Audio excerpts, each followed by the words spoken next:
today we are going to look at TOEIC Part 6 reading, where we read a passage and we fill in the blanks. Now, we have already done questions 101 to 130. Today we're doing questions 131 to 134, and we are going to continue to get 100%.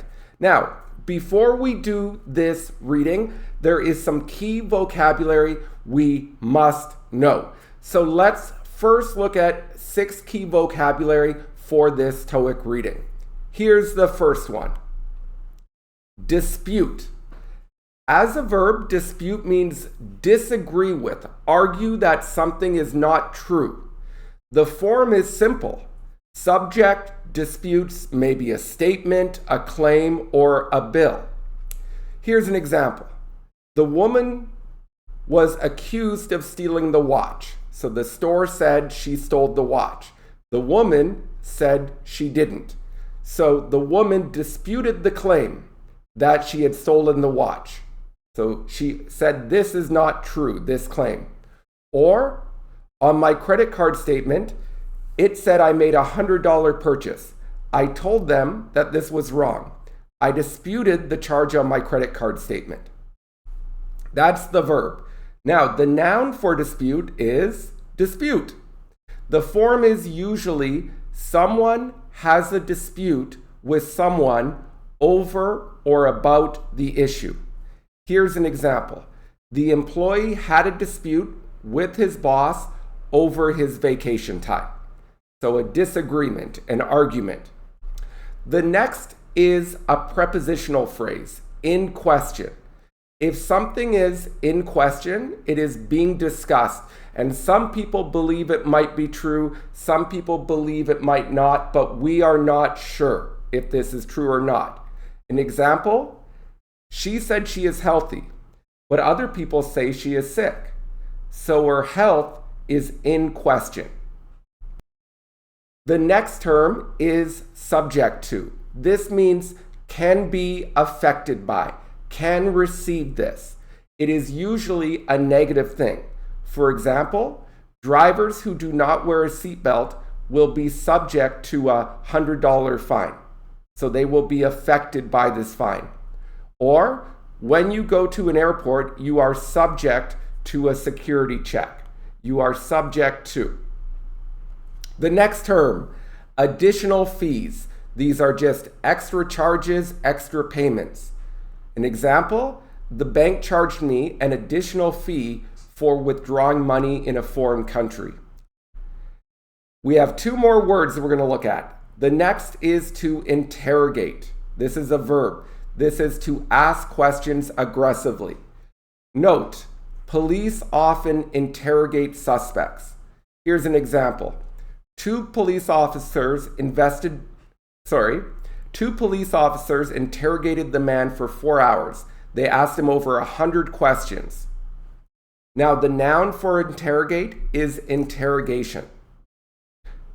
The last term, validate. This is to provide evidence that something is true, to confirm that something is true.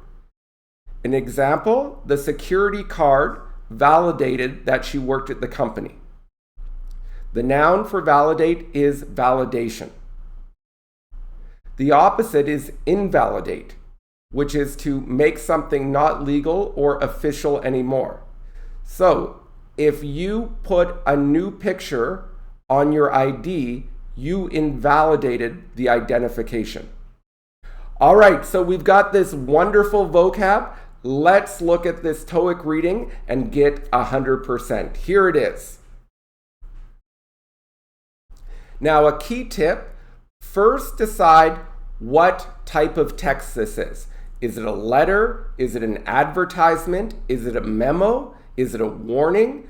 It's always important to think about the style of text because the answers will become clearer if you have that knowledge. Next, take 10 to 15 seconds to skim the text to get the basic idea. Do not worry about details right now, but just the basic idea. Let's get 131. Well, it's so important to read the second sentence. If you have a blank, read the sentence before it and after it when you have to get that answer. This will give us clues. Let's read the second sentence now.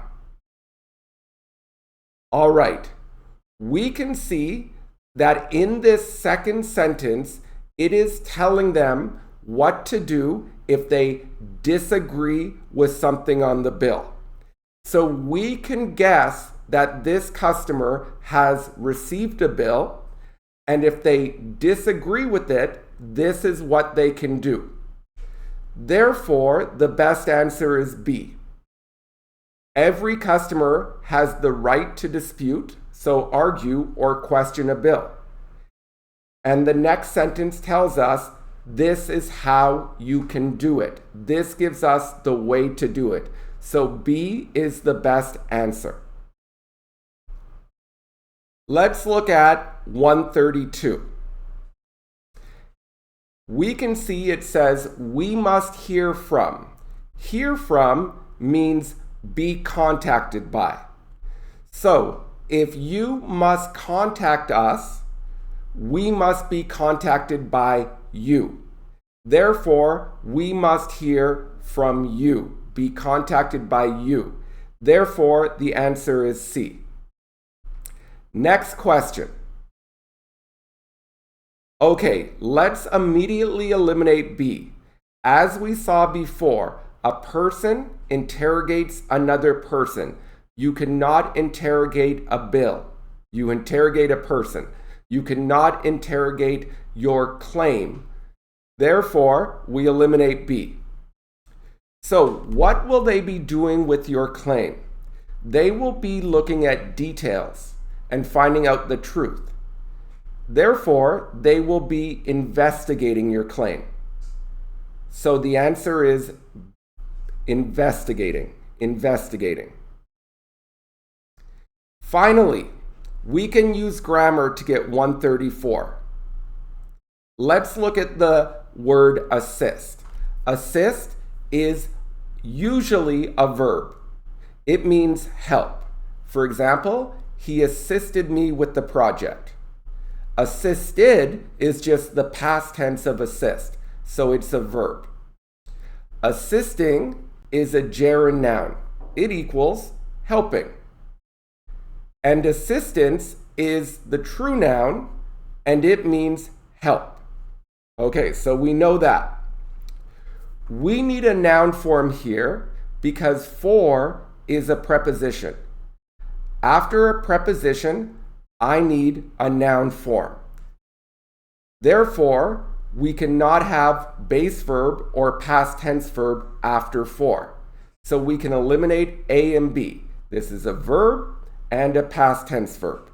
Now you have C and D. Well, how do I get this answer? A key word is for. When you use for verb ing, it will usually be wrong, 98% of the time. It sounds strange. Here are some examples. What sounds more natural? I called him for talking about the problem, or I called him to talk about the problem. Well, to talk about sounds more natural. Or the company implemented a new strategy to increase productivity or for increasing productivity. To increase sounds more natural. Now this rule is 98%, but remember, if you are using for verb ing, there is a good chance it is incorrect. Second, remember that assist means help. What sounds more natural? I called my friend for helping me, or I called my friend to help me, or I called my friend for help? Well, I can say I called my friend for help because that's the noun form, or I called my friend to help me, the verb form. It is very strange to say I called my friend for helping me. Therefore, if you say, please telephone the customer service office for assisting with making your claim, it sounds like for helping with making your claim. This is strange. So the answer is assistance. Well, we got 100%. So far from questions 101 to 134, we are perfect. Check out the other lessons to follow how to get perfect on a TOEIC test. Have a great day, everyone, and 135 to 137 will come next. Bye.